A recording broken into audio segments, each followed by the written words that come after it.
Why do we keep doing the same thing every January and expecting different results? New Year's resolutions have a 92% failure rate. That's right, 92%. So that means only 8% of people who decide on their New Year's resolutions are actually going to complete them this year. But there's nothing wrong. You've done it. I've done it. We set those goals and then we look in March and it's just like, what happened? And if you don't want that to be you this year, keep watching this video. What if I told you the problem isn't your discipline? Nothing's wrong. It's the whole approach of New Year's resolutions all together. Let's talk about why New Year's resolutions fail. What's the science behind this and why you're not going to do the same mistakes that 92% of people normally do this year. Let's talk a little bit more about how your mind works and how you can be set up for success in 2026 with your New Year's resolutions. So there's something important for you to know. It's called the fresh start effect. And this is why around New Year's, or even for some people, it's the birthday, but you have that like milestone in your life that comes that kind of makes you reevaluate your life and what you're doing and where you're going. And it's called the fresh start effect, right? And it's great because it makes us stop and sit back and think and be like, yeah, some changes need to happen, right? And then New Year's time is one of those fresh start effect triggers, right? But here's the problem. Okay, so when you start with New Year's and you have that fresh start effect going on and you make this big audacious goal and you're like, yeah, 2026, this is the time, we're gonna do it, right? The problem is you're consciously saying that, but your amygdala, the inner part of your brain that like is gut reaction level, that keeps you safe, that triggers fight or flight and all those other self-defense mechanisms gets activated. Because what happens is we set these huge goals and then our brain starts to see the new year not as an opportunity, but as a threat. And the reason for that is we're coming off the holidays. Now, the holidays has been proven, at least in the West, in America, to be one of the most stressful periods. There's a whole bunch of studies that talk about people's anxiety goes up. You're dealing with family members and friends you may or may not want to see. You have the holiday rush and the shopping and all these other things. So for some of us, maybe we've experienced a loss and those feelings get activated during the holidays. So in general, the holidays are a pretty stressful time. And then you take that and then in January 1, you add even more stress, right? That's what New Year's resolutions do. They stress us out and they actually make our body like, which is not great if you're actually trying to accomplish something. This study that Wharton did found that people are 47% more likely to set these goals during these new fresh start periods, but they don't reach them because they don't account for decision fatigue. They don't account for the effort that it's actually going to take. And there's a part of you that knows this, right? There's a part of you that knows for you to really accomplish what you want, it's going to take some work.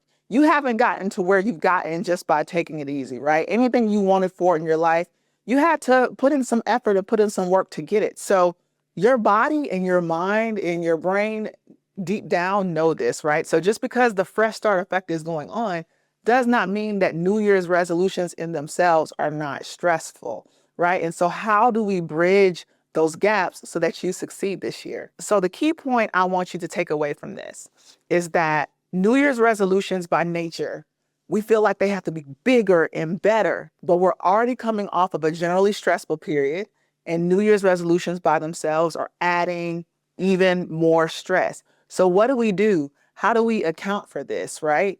Hustle culture tells us, oh, it's a new year, new me. I need to do more. But what if that's the problem, right? What if doing more is the issue? What if this year you didn't need to do more and be more to accomplish your goal? We talked about the fresh start effect. The second thing that makes New Year's resolutions fail is the all or nothing trap, right? And this one is so easy for us to fall into as humans, right? The all or nothing trap. And what this is, psychologists call this binary thinking, right? So basically, when we set these New Year's resolutions, a lot of times they're all or nothing, right? So they're like, I want to lose 20 pounds this year, for example. And it's like the way it's set up, the way it's structured, right? You either lose 20 pounds or you fail, right? So it's this all or nothing mentality that also adds to the stress, which makes our bodies and our brains freak out. And then by March, we're like, never mind, right? 92% of people are like, never mind, right? We don't want that to be you.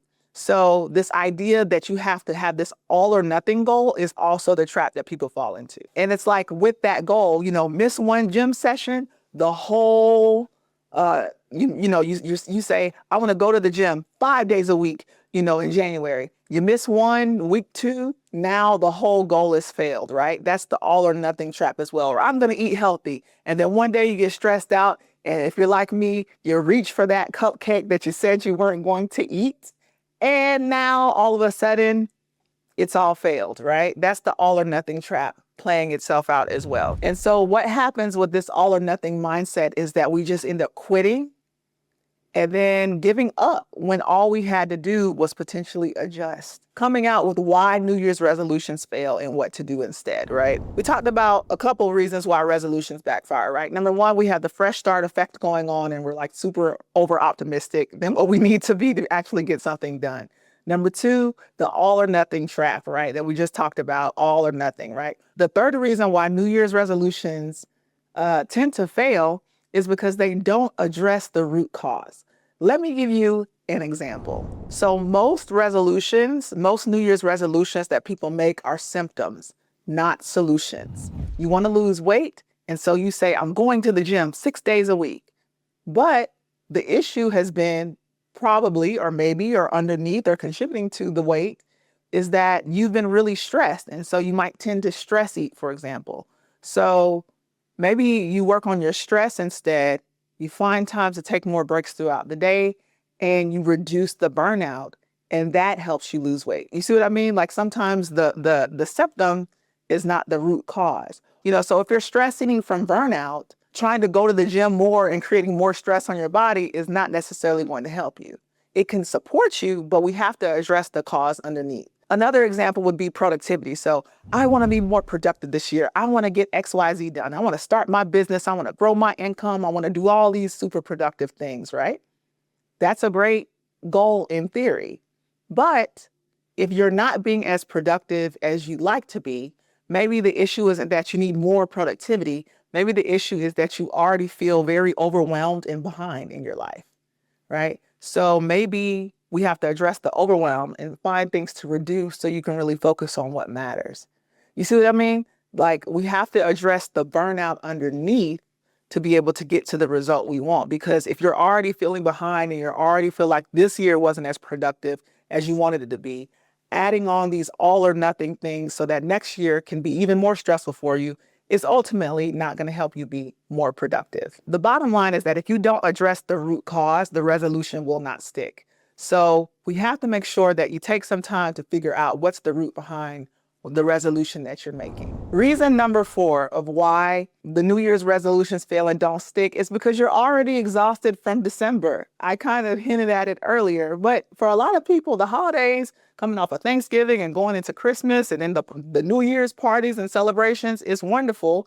You get to see people, friends and family maybe that you haven't seen in a while, but it's also a stressful period. It's been proven that it is a stressful period. And so that makes January 1st, coming off of all of that, the absolute worst time to start an entire life overhaul. It is the absolute worst time. Even though everybody does it, that doesn't mean it works. And that's why by February and March, 92% of people have stopped. End of year workplace pressure, family dynamics, lack of sleep, disrupted sleep patterns from all the partying and all the celebrations and all the things. And then January 1, we're going to add more stress on that by giving ourselves a bunch of all or nothing tasks to do. Isn't that wonderful? It's not, right? So that's why these New Year's resolutions tend to fail. Your nervous system is probably a little fried. Your cortisol in these time periods is a little bit elevated, right? And then instead of recovering and taking time to breathe, you're piling on more expectations. So your nervous system is like screaming for rest, but we don't listen to that signal. And then we pile on more expectations in January. No wonder we burn out by February, because why wouldn't we? All right, so I'll tell my story with this. This year, I have lost 50 pounds. I'm very super grateful for that. It took a lot of hard work. There were a lot of years I was stagnant and all those things, right? But I didn't, I had years where I was like, I'm going to walk 2 miles a day. I'm going to go to the gym. I'm going to lift 3 times a week. I'm going to do all these things. But I realized, number one, I'm a quick eater, right? So whatever's already around me is what I'm going to eat. If it's healthy, it's there. If it's not, I'll still eat it, because when I'm ready to eat, I'm ready to eat. I'm not going to be thinking about what I want to eat. When I'm ready to eat, I'm just going to eat. So for me, what made the difference this year is I just said, I'm going to do nothing but surround myself with healthy food. And when I did that, it wasn't the only thing, but it was a major thing, because a lot of weight loss is diet, right? So that became a lifestyle for me. I also got a nutritionist, because I was like, I feel like I eat certain things and I feel better, and I eat other things and I don't, but I don't know why. I don't know what my food allergies are. I don't know what my system likes or doesn't like. So I was like, let me get support from somebody who knows what she's doing. And I got tested by a doctor who's an expert in the field and how food works with your gut and all these things. And so she gave me a list of, these are the foods that are going to make you thrive, and these are the foods you should probably stay away from. And even for the foods you stay away from, we're going to support your gut health. We're going to support certain things so that you can at least process these foods better if you happen to eat them. So I got her support, and that made a huge difference. That alone probably was the biggest change. And I lost the most weight in the shortest amount of time, just by eating what works for my body and learning what works for my body. But do you see how those steps are very different than, I'm going to hit the gym 6 days a week because I'm going to drop 50 pounds this year, right? It's a different mindset when you take time to reflect on, what do you really need, right? And so that's what we want to do. You might be asking me, Jennifer, okay, great example. So if resolutions don't work, then what does? What does? So I'm going to tell you, and this is something I discovered, and it's been a major secret for me in life, just success in general. What I discovered is this. Are you ready? Are you listening? What I discovered is this. It starts with one radical idea. Rest is not the opposite of productivity. It is the foundation of it. I'm going to say that again for you. Rest is not the opposite of productivity. It is the foundation of it. So I'm going to tell you something you already 1000% know. Change is stressful and change is hard. We know this, right? So instead of pretending like it's not because it's January, let's just face it head on. This is going to make you one of the people that doesn't fail with your New Year's resolutions this year. This is why rest is so important, because change is hard. And if you've done nothing to increase your capacity to deal with the natural stress that's going to come with all these great changes you're making, they will not stick. The beautiful, whatever idea you've had in your mind for this year, whatever idea you had in your mind for 2026, it's worth pursuing, friend. But let me tell you something right now. It's going to be uncomfortable and it's going to be a little stressful to you. So you have to plan ahead for that. When you feel that discomfort, when you feel that stress, what is the thing that's going to increase your resilience so that you can get through that uncomfortable period that comes with all change for us, right? Because we have homeostasis. We want to stay in the same space and we want to do what we've done. You're going to be making some major changes this year. So you're going to need extra capacity to be able to facilitate yourself and facilitate your life with those changes. And rest allows you to do that. And this is what I discovered when I finally hit rock bottom. Rest is not weakness, it's wisdom, okay? It's wisdom. It's a gift given to us by God so that we can show up as our best self, so that we can make all these awesome changes, so that we can live the life that we want to live. And so when I hit rock bottom in my life, I created something called the R.E.S.T framework, R.E.S.T. And this framework is what allowed me to come out of burnout, completely transform my health, grow in my career, grow in my income and business, deal with a lot of change, a lot of stress completely outside of my control, from great things like promotions and new opportunities to awful things like family members passing away suddenly under horrible circumstances, and being able to manage all of that at the same time. This framework is what allowed me to do that and still thrive and still come out even better at the end of the year than when I started. And so this is what I want to share with you. So R stands for reflect. Before you change your life, you have to look at it. You have to take some time to step back and actually look at your life. And most of us are so busy running from one thing to the next, or like we were talking about earlier, from December to January. Most of us are so busy doing. I need it. And then we're adding on to that in January. I need to do more. I need to be more. But most of us are not taking time to step back and say, is what I'm doing is what I've done even working, right? Is what I plan on doing even going to work, right? So reflect is the huge step that we have to take from a rested place before we create our goals for the new year. If not, we're just going to keep that all or nothing mentality and continue to pile on the stress. So this is in order. So we have R for reflect. Next we have E. E is for energize. You can't pour from an empty cup.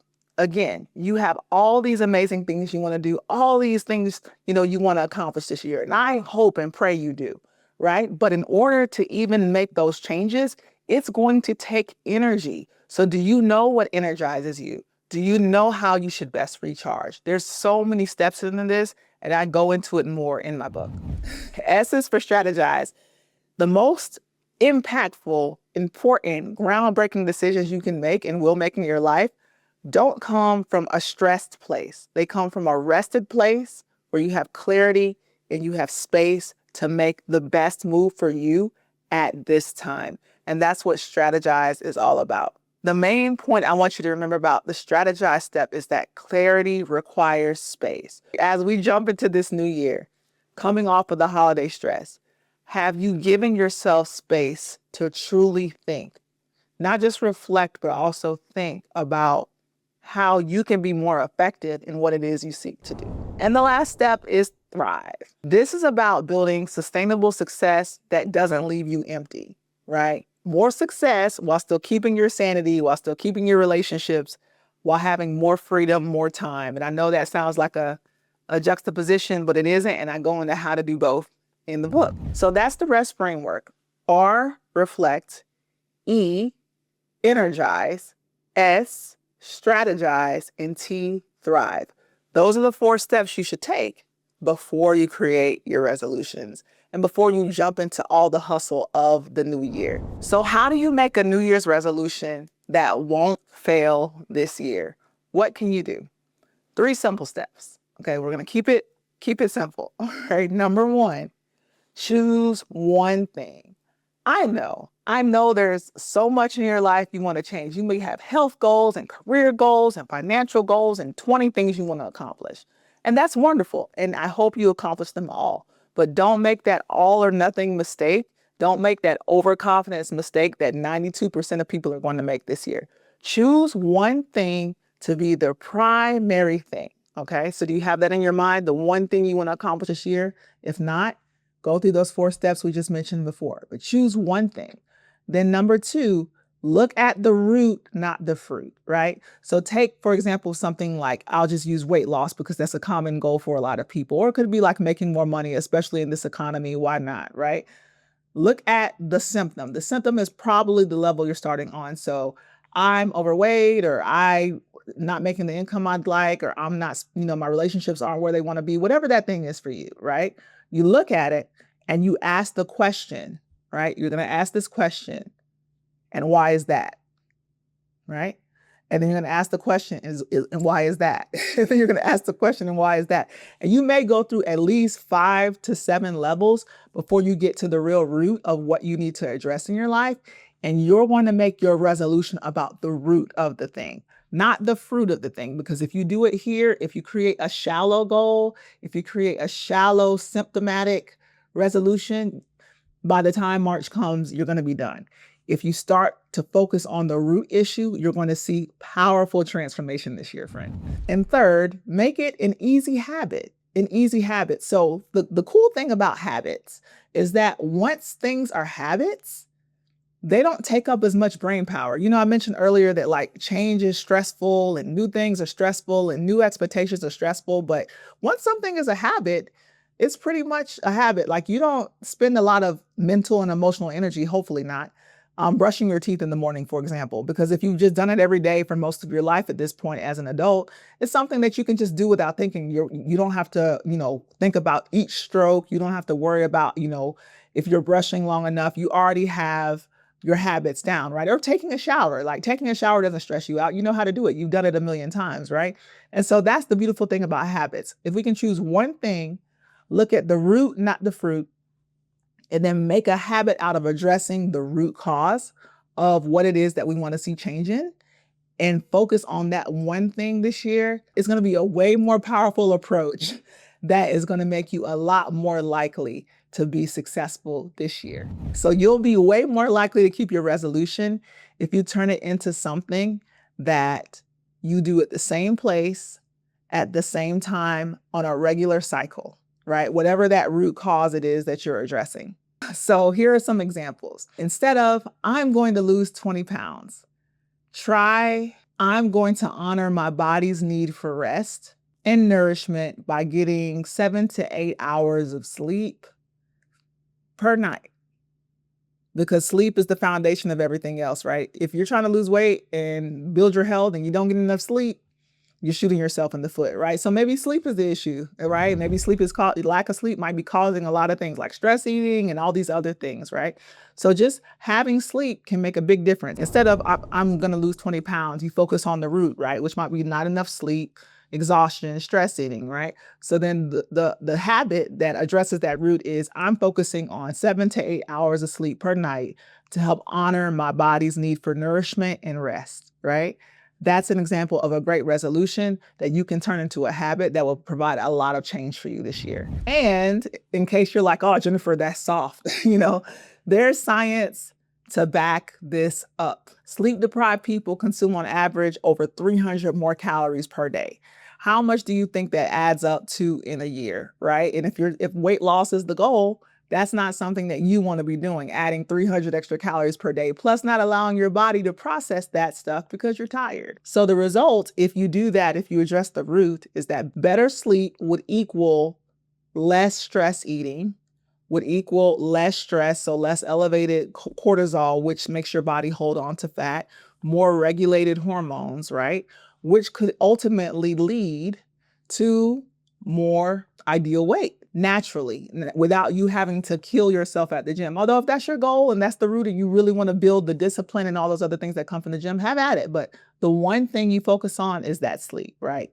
That's an example of what we're talking about here. Another example, sticking with our health theme, but this could apply to anything, including relationships, wealth building, all those things. A typical resolution people might make is, I'm going to work out 5 days a week, Monday through Friday, 5 days a week, right? But a better goal that might address the root, like what we talked about, or a better resolution, I should say, would be something like, I'm going to move my body for at least 10 minutes a day in a way that's fun and energizing for me, right after I brush my teeth, right? So we're going to make it a habit. So I'm going to move my body for 10 minutes a day in a way that's fun and energizing for me after I brush my teeth. And the great thing about doing it after you brush your teeth is that brushing your teeth every morning is a trigger. You know you're going to brush your teeth. So if you can train your mind, hey, we brushed our teeth. It is now time to move for 10 minutes, right? And you make it fun and a great way to start your day. Now it's a habit, right? Now you're getting in the habit of movement, and that movement habit can translate to all other areas of your life. And lastly, let's talk about the other one in productivity, right? Because a lot of times we set productivity goals for the new year too, what new things we're going to do and be and accomplish, right? Instead of, I'm going to be more productive, maybe try, I'm going to spend 5 minutes every evening deciding what my top priority is for the next day. Because maybe the root of your productivity may be when you wake up, all these emergencies and all these fires appear, and then you finish the day and you're like, what the heck did I do?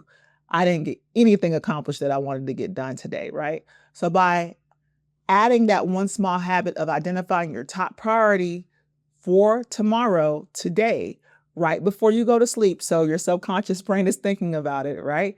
waking up and doing that thing first, no matter what it takes, right? Now, by nature, you will be more productive. But you see, just being more productive or trying to add more hours to your day was not the issue. The issue was priorities and how priorities were identified. It's about having the clarity to do the right task at the right time. And clarity comes when you're rested. This is not work you do on a tired, frazzled, stressed holiday brain just because it's January 1st. This is work you do when you've done that first step in the REST framework, which is taking time to, number one, rest, but also reflect. This addresses the root cause of what you would be addressing in that productivity goal, which is a lack of focus, right? We don't have a lack of time. We all get the same 24 hours in a day.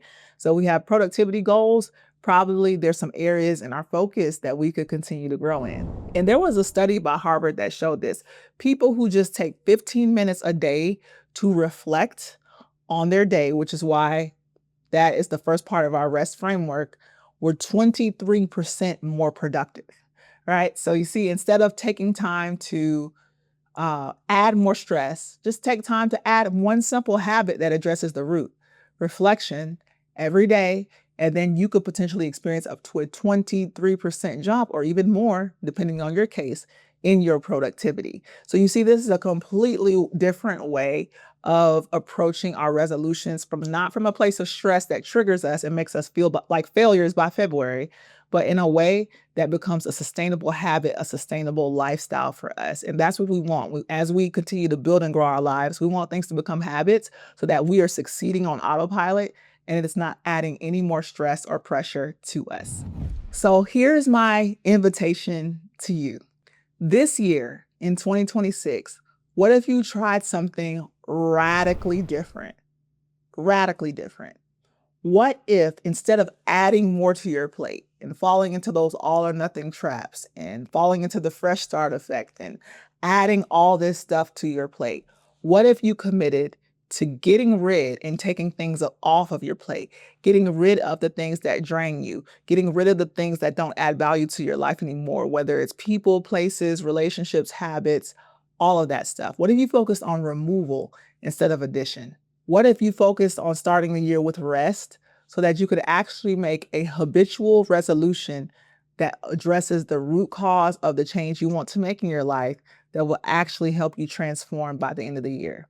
What if you took some time to pause and reflect, energize, strategize, and then thrive? I want to invite you to that. And I just want to read, an excerpt from my book.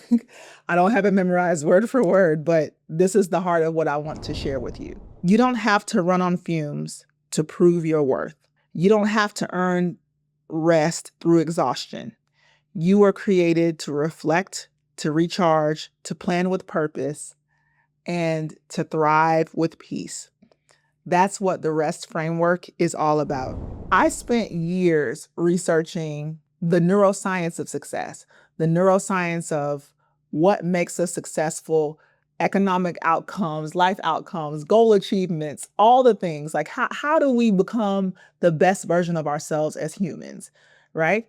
And what prevents us and what keeps us from doing that? And burnout is one of the things that is one of our top culprits, especially in the West, where unfortunately, in some ways, we've gotten out of balance with what it means to actually live versus survive, right? And my goal for you is that you are not a person that survives, but you truly, truly are a person that thrives, which is why I subtitled my book, A Blueprint for Thriving Without Burnout, right? I care about sustainable success because to me, success is not success if it costs you your soul. I care about sustainable success.